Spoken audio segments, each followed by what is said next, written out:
దాదాపుగా 36 సంవత్సరాల నుండి గాయకుడు మాస్టర్ డాక్టర్ శ్రీను ఇస్తున్నాం.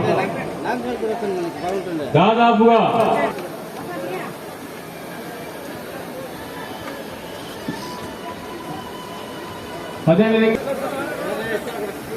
फोटो ले लो, 2 मिनट में ले लो पूरा.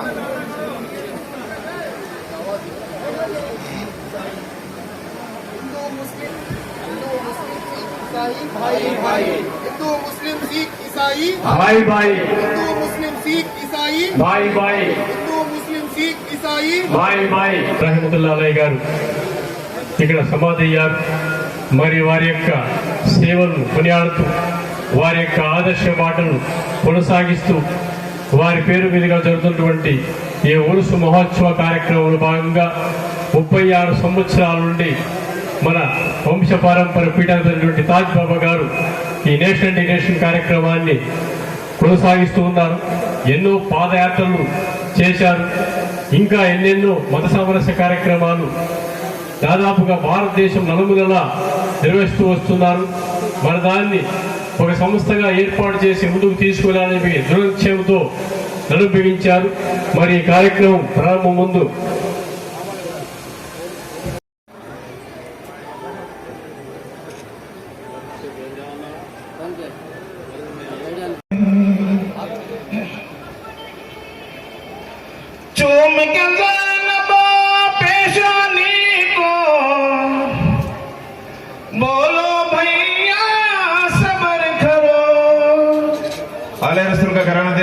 పెద్ద సమస్య వచ్చిందంతా కూడా మతాల మధ్య ఉన్నటువంటి ఒక విభేదాల వల్ల.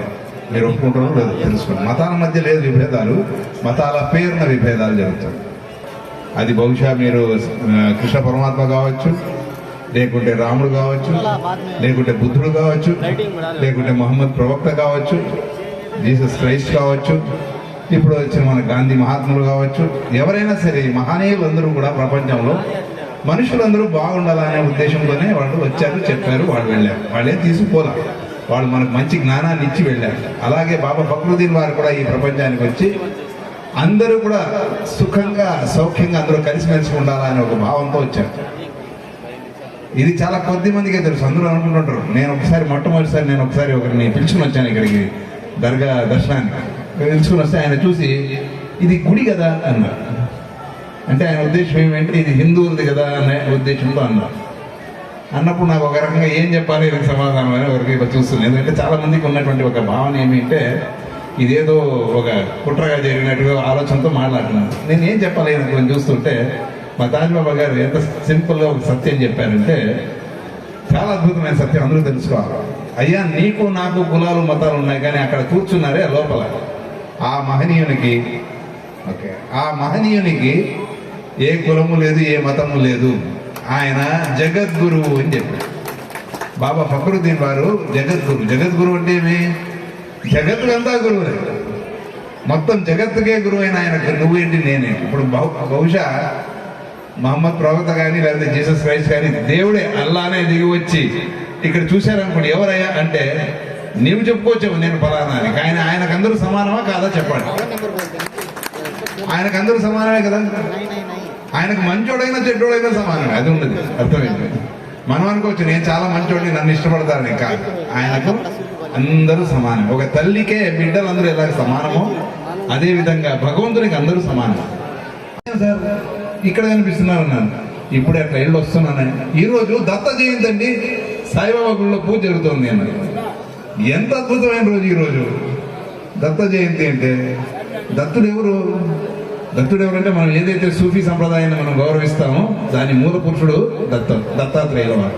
బహుశా మీకు ఎవరికైనా తెలియకపోతే దయచేసి తెలుసుకోండి. మనం సాయిబాబా అంటాం కదా, సత్యసాయి, లేకపోతే మన షిరిడి సాయిబాబా, వీళ్ళందరూ కూడా దత్త సంప్రదాయం వాళ్ళు.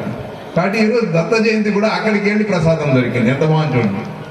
ఎందుకు చెప్తున్నానంటే మనం మనసు గనక నిజంగా నిర్మలమైన, మనం ఎవరిపైన మనల్ని ద్వేషించవచ్చు ఎవరైనా, కానీ మనం మాత్రం ఎవరిని ద్వేషించకుండా ప్రతి ఒక్కరిని ఒక ప్రేమ భావంతో తీసుకొని వారి కోసం కూడా అందరి కోసం ప్రార్థన చేసుకుంటే తప్పకుండా భగవంతుడు మనల్ని కరుణిస్తాడు, మనల్ని హక్కును తీర్చుకుంటాడు, మనకు కావాల్సిన దాన్ని అందిస్తాడు. ఈ విషయాలు అంటే మీరు సామాన్య ప్రజలు కొద్దిగా అర్థం చేసుకునే భాషలో చెప్పాలనుకుంటే మత సామరస్యానికి పునాది ఎక్కడ వేసుకోవాలండి?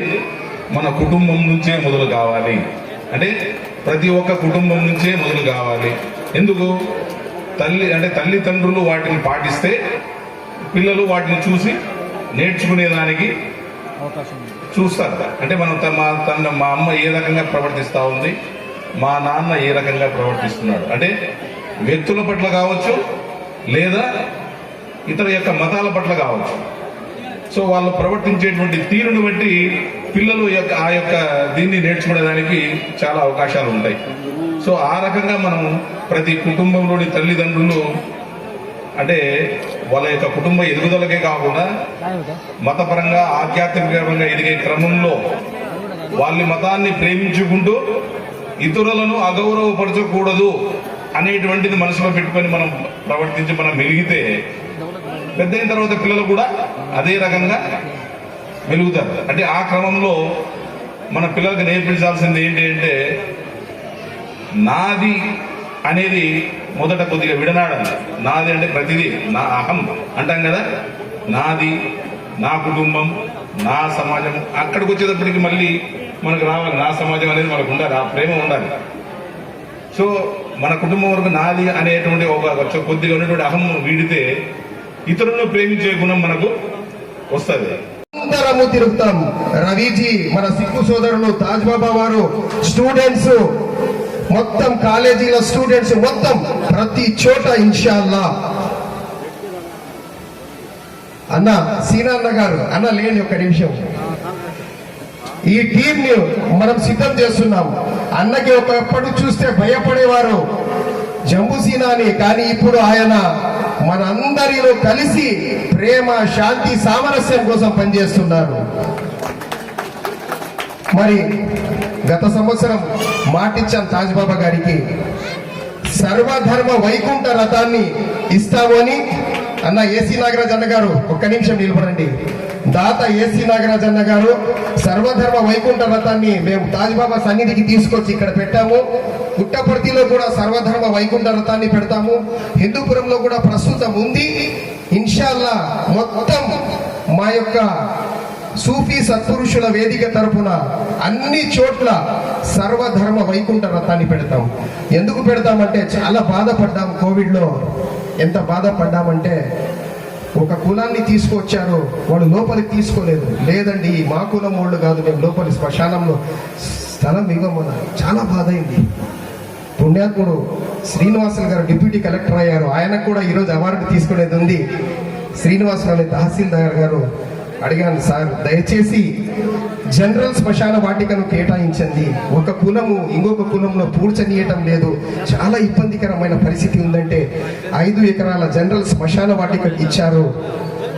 అలా మా యొక్క సూఫీ సత్పురుషుల వేదిక మరియు టిపు సుల్తాన్ రహమతుల్లా అలీ యొక్క యునైటెడ్ ఫ్రంట్ ముందుకు తీసుకుపోతూ ఈ యొక్క కార్యక్రమం పూర్తయిన తర్వాత ఒక్క నిమిషం తాజ్ బాబా మరియు దాత గారు ఉన్నారు, ఇన్షాల్లా ఆయనతో నేను రిక్వెస్ట్ చేస్తున్నాను, పుట్టపర్తికి ఒక సర్వధర్మ వైకుంఠ రథాన్ని మీరు నిలబడి చెప్పండి ఇవ్వాలి. సార్ ఇచ్చారు, మళ్ళీ ఇవ్వాలి.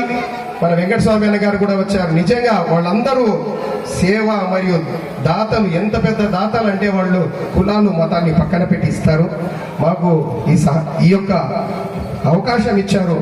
మరి ఖచ్చితంగా నెక్స్ట్ ఇయర్ మనము ఇంకొక మాట చేశాము, మనము మత సామరస్యం అందరూ కలిసి ఒక చోట భోజనం చేస్తామని. అది కూడా మడక్సిరాలో దళిత మిత్రులు, ముస్లిం మిత్రులతో కలిసి ఒక మసీదులో తాజ్ బాబా గారి ఆదేశాల మేరకు, అది కూడా అక్కడ రంజాన్ లో ఇఫ్తార్ వేదిక ఏర్పాటు చేసి అక్కడ కూడా వచ్చేసాము. నెక్స్ట్ కూడా మేము అన్ని గ్రామాల్లో కుల మతాలకు అతీతంగా ఒక అందరూ కూర్చొని ఒక్క లైన్లో కూర్చొని మనము భోజనం చేసి, అది కూడా మా సత్పురుషుల వేదిక, సూఫీ సత్పురుషుల వేదిక నుంచి చేస్తాము. మాటలు కాదు, కవితలు, రచనలు అన్ని పక్కకు పని చేస్తాము. ఇప్పటి వరకు చేశాము. నెక్స్ట్ కూడా మా తాజ్ బాబా గారి ఆదేశాలతో, వారి సహకారంతో, వారి యొక్క ప్రేమ అభిమానాలతో, వారి ఆశీస్సులతో మేమందరము కలిసి ఈ కార్యక్రమాన్ని వసుధైక కుటుంబ నిర్మాణం కోసం ముందుకు తీసుకుపోతాం. ఈ కార్యక్రమంలో కొన్ని విషయాలు మనం చర్చించుకున్నాము. ఒక చిన్న లెవెల్లో జాబిలి గారితో మరియు ప్రగతి సీనా సార్తో మరి జాన్ సార్తో మేము లోకల్ లెవెల్లో, అంటే మీరు పేరు పెట్టి మీకు అర్థమై ఉంటుంది. ఈ 3 ధర్మం వాళ్ళు మేము, అంటే ఆధ్యాత్మికంగా నేను ఇలా కలుసుకుంటూ చిన్న చిన్న కార్యక్రమాలు చేస్తూ ఉన్నాం. అయితే ఇలా మనం నేషనల్ ఇంటిగ్రేషన్ కార్యక్రమాని కోసం ఇక్కడ పాల్గొనేటప్పుడు నా రిక్వెస్ట్, చాలా హంబల్ రిక్వెస్ట్ ఏమంటే, అంటే ఉమర్ ఫరూక్ అన్న చెప్పారనమాట, ఆల్రెడీ ఒక చిన్న కమిటీ మేము రెడీ చేస్తూ ఉన్నాంని. ఆ కమిటీని బాగా స్ట్రాంగ్ గా తయారు చేస్తే ఈ చిన్న లెవెల్ గా మనం అన్ని ధర్మాలు చేస్తూ ఉండే సమాజ సేవని ఇంకో కొంచెం వృద్ధి చేస్తూ స్టేట్ లెవెల్లో, నేషనల్ లెవెల్లో మన గురుజీ గారు కూడా చెప్తూ ఉండ్రి, చిల్డ్రన్స్ క్యాంప్ ఒకటి పార్లమెంట్ నడిపిస్తూ ఉన్నాం. నేషనల్ లెవెల్లో కాదు, ఇంటర్నేషనల్ లెవెల్లో చేస్తూ ఉన్నాం. దాని పుస్తకాలన్నీ కూడా చూపించారు. అలా ఈ నేషనల్ ఇంటిగ్రేషన్ కార్యక్రమం కూడా నేషనల్ లెవెలే కాక ఇంటర్నేషనల్ లెవెల్ వరకు వెళ్ళాలంటే దానికి యాక్షన్ ప్లాన్ ఖచ్చితంగా అవసరం అన్నమాట.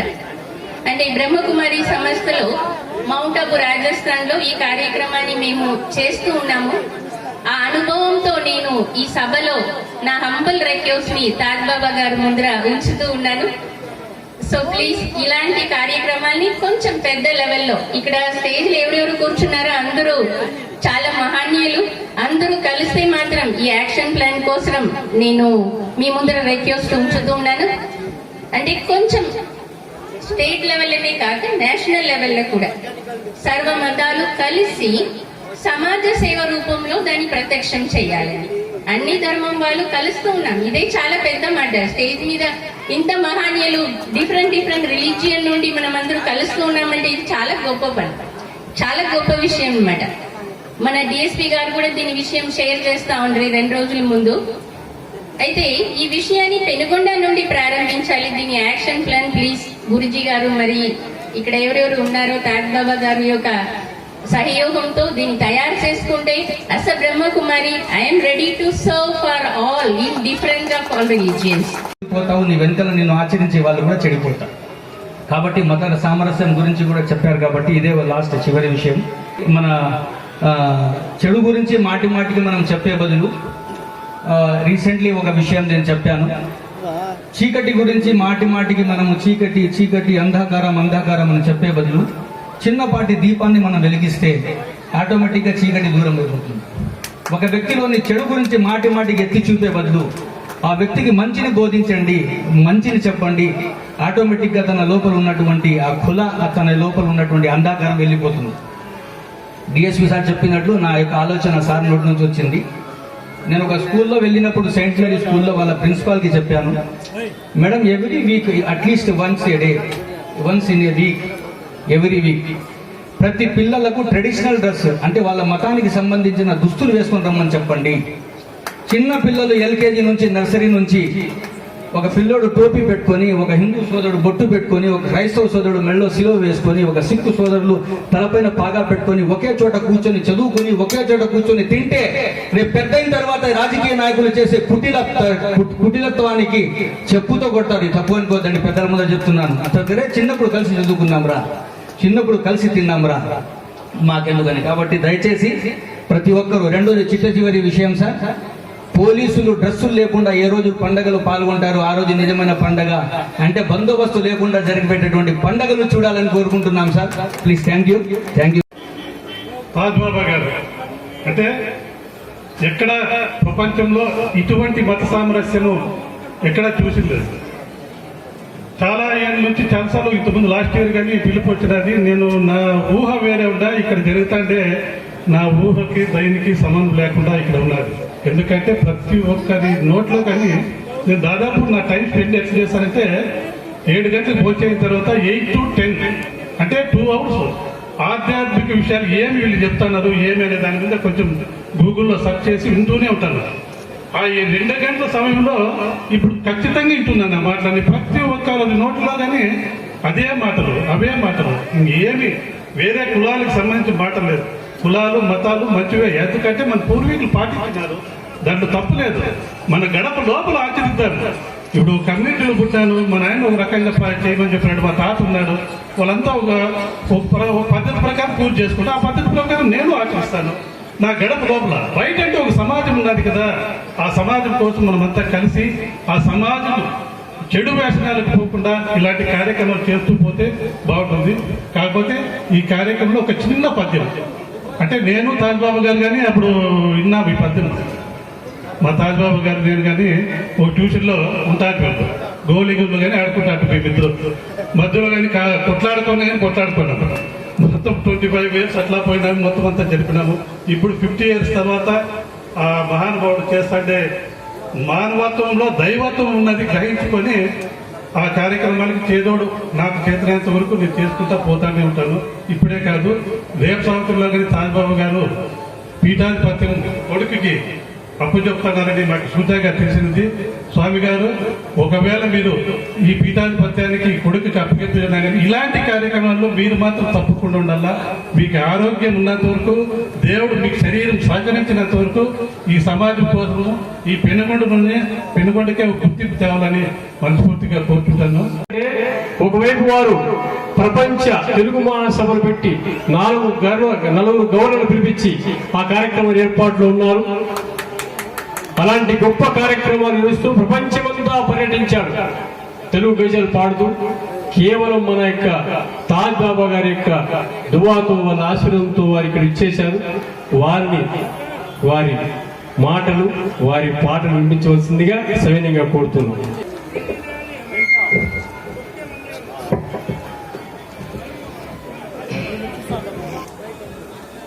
వేదిక మీద సర్వధర్మ స్వరూపులైనటువంటి మహనీయులందరినీ కూడా స్మరిస్తూ నమస్కరిస్తూ, చాంద్ బాషా కొద్ది రోజుల క్రితం నాకు ఫోన్ చేసి, మీరు మా పెనుగొండ దర్గాకి రావాలి,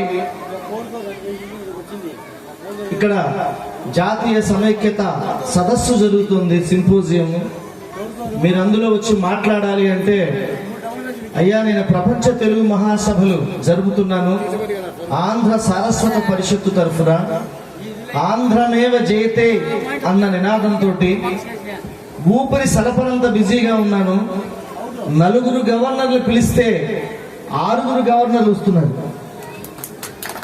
4 కేంద్ర మంత్రులు వస్తున్నారు, 5 హైకోర్టు జడ్జిలు వస్తున్నారు, సుప్రీంకోర్టు జడ్జిలు వస్తున్నారు. ఎంతో మంది, లక్షలాది మంది జనం తెలుగు భాష కోసం, మతం సంబంధం లేదు, కుల సంబంధం లేదు, ఎల్లలు దాటి ఎన్నో దేశాల నుండి తెలుగు భాష కోసం అందరూ వస్తున్నారు. నా యొక్క పాత్ర, నా సమయం ప్రతి క్షణము కూడా రాజమహేంద్రవరంలో ఉండాలి. కానీ ఈయన పిలిచిన తర్వాత కాసేపు గూగుల్లోకి వెళ్ళి గూగుల్ మాత దగ్గర మాట్లాడి పెనుగొండ దర్గా గురించి తెలుసుకుని ఏమైనా వెళ్ళాలి ఇక్కడికి. నాకు ముఖ్యంగా కడప దర్గా, ఖాళీమస్తాన్ వలీ బాబా దర్గా గుంటూరు, కాళహస్తి దర్గా ఇవన్నీ చాలాసార్లు వెళ్ళాను. గుంటూరులో ఉన్న ఖాళీమస్తాన్ వలీ బాబా దర్గాకి నేను సుప్రభాతం పాడాను తెలుగులో చాలా ఏళ్ల క్రితం. కానీ ఇక్కడికి రాలేదు. బహుశా మా బాబా స్వామి నన్ను ఆలస్యంగా గుర్తించాడు అనుకుంటున్నాను నేను. కానీ ఇవాళ నాకు ఎంత ఆనందంగా ఉందంటే, నేనేదో అతిశయోక్తి చెప్పే మనిషిని కాదు, నాకు అబద్ధాలు ఆడడం చేత కాదు. నేను ఎప్పుడూ అబద్ధం వాడిని. ఎందువల్లంటే నాకు జ్ఞాపక శక్తి తక్కువ. ఎందువల్లంటే అబద్ధం చెప్పేవాడు ఎవరికి అబద్ధం చెప్పమో గుర్తుపెట్టుకోవాలి. అందుకని నాకు అంత తెలివైన వాడు కాదు కాబట్టి నేను ఎక్కువగా అబద్ధాలు చెప్పను. కానీ ఇందాకటి నుంచి లోపలికి వచ్చాను, చాలా సుకూన్, చాలా బాగుంది. కానీ ఇందాకటి నుంచి నేను ఎలా చెప్పాలి మీకు, పొద్దున్నే మా బాబా పక్కన కూర్చుంటే గంగా నదిని కౌగలించుకున్నంత ఆనందంగా ఉంది నాకు. ఆ మనిషిలో, ఆ మూర్తిలో స్వామి, నేను చాలా మంది పీఠాధిపతులు నాకు బాగా తెలుసు. నేను ఈ గ్లోబులో అంటార్కిటికా ఖండం తప్ప అన్ని ఖండాలు తిరిగాను నేను. మీరందరూ గడగడలాడిపోయే ఒకళ్ళ పేర్లు చెప్తే మీరు భయపడిపోతారు. తాలిబాన్ల పేరు చెప్తే, అటువంటి తాలిబాన్ ఉండే ఆఫ్ఘనిస్తాన్ కూడా వెళ్ళి 4 సార్లు నేను పీస్ గురించి ప్రవచనం చేసి వచ్చిన వాడిని నేను. మా చాంద్ భాష మీకు చెప్పడం మర్చిపోయాడు. నేను గొప్ప చెప్పుకోవడం రాలే, ఈ దర్గా దగ్గర నా గురించి విన్నపం చేసుకుంటున్నాను ఆ మహాస్వామికి. నేను ఈ భూమి పుట్టిన తర్వాత ఇంతవరకు ఎవరు చెయ్యని ప్రయత్నం చేశా. ఈ భూమి పుట్టిన తర్వాత ఇంతవరకు ఎవరు చేయలే. నేను 150 భాషల్లో పాడినటువంటి గాయకుడిని నేను, 150 లాంగ్వేజెస్. నాకు తెలిసి మీలో చాలా మందికి నా తెలుగు అర్థం కావట్లేదేమో అనుకుంటున్నాను. మీరు తెలుగు ఎంతమందికి వచ్చే చేతులు ఎత్తండి ఒకసారి.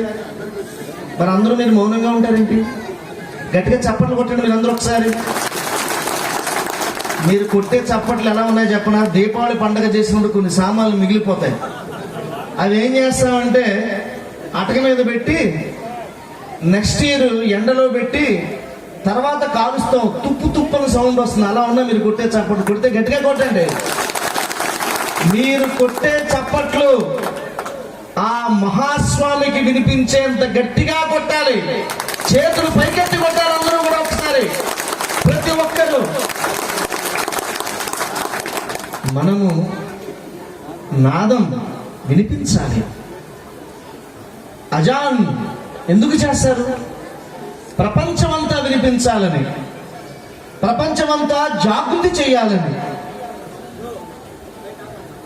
మనం ఎలా చేస్తామో మన ఆనందం కూడా అజాన్ లాంటిదే. గట్టిగా చప్పట్లు కొడితే అల్లా ఆనందపడతాడు. గట్టిగా కొట్టండి మీరందరూ గట్టిగా. చాలా చెప్పాలి ఈ మహాత్ముడి గురించి. ఆయన మొహంలో, ఆయన రూపంలో ఆ తేజస్సు. నేను కూడా సినిమాల్లో హీరోగా చేశాను స్వామి, కానీ జీవితంలో ఎప్పుడు నటించలే. కానీ మిమ్మల్ని చూస్తూ ఉంటే మీలో ఆ చక్కటి ప్రేమతత్వం, ఆ సహనం, ఆ ఓర్పు, అన్నిటికీ మించి మీ కళ్ళల్లో పక్కన నుండి ఒక్క 2 ముక్కలు మన గజల్ శ్రీనివాస్ గారు తమిళ్లో 2 ముక్కలు అట్లా పాడితే బాగుంటుందనేది అందరి యొక్క ఆహ్వానం. తర్వాత అందరూ ఆశలు పెట్టుకున్నారు. చాలామంది తమిళ్ అండ్ మలయాళం అండ్ కన్నడ, తర్వాత మీరు ఎక్కడికి పోయినా కూడా దేశం నుంచి వచ్చిన వాళ్ళు చాలా మంది ఇక్కడ ఉన్నారు సార్. చాలా ఫేమస్ హజరత్ బాబా ఫక్రుద్దీన్ రహమతుల్లా అలీ ఆస్థానం మన దక్షిణ భారతదేశానికే బాబయ్య స్వామి 1200 years పైన అయింది. వీర వెంకట మహాదేవరాయల వారు ఇక్కడ ఉన్నప్పుడు రాజుగా స్వామి వారి మహిమలు చూసి, ఇప్పుడు కూడా మీరు పోయి చూడండి, ఆయనే గుడి నిర్మాణం కూడా ఇచ్చారు, ఆయనే చేయించారు గుడి కూడా. బాబాయ్ స్వామి ఉండడానికి ఆయన చేసిండే కట్టడమే అది. ఆయన ఇచ్చారు, ఆశ్రమం ఇచ్చారు, అన్ని ఆయన మహిమలు చూసి ఆయన జాగీర్ ఇచ్చారు. సో ఇవన్నీ ఇచ్చారు. సో ఐ రిక్వెస్ట్ యూ, నేను మాట్లాడే ముందు ఒక 2 పదాలు మీ నోట్ నుంచి వినాలని. తర్వాత ఈ అనుబంధం ఇంకా మేము ఎక్కడ చేసే ఫంక్షన్లో తప్పకుండా మీరు అటెండ్ అయ్యి హాజరు కావాలని ఈ సభ ముఖంగా మీకు చెప్తున్నాను.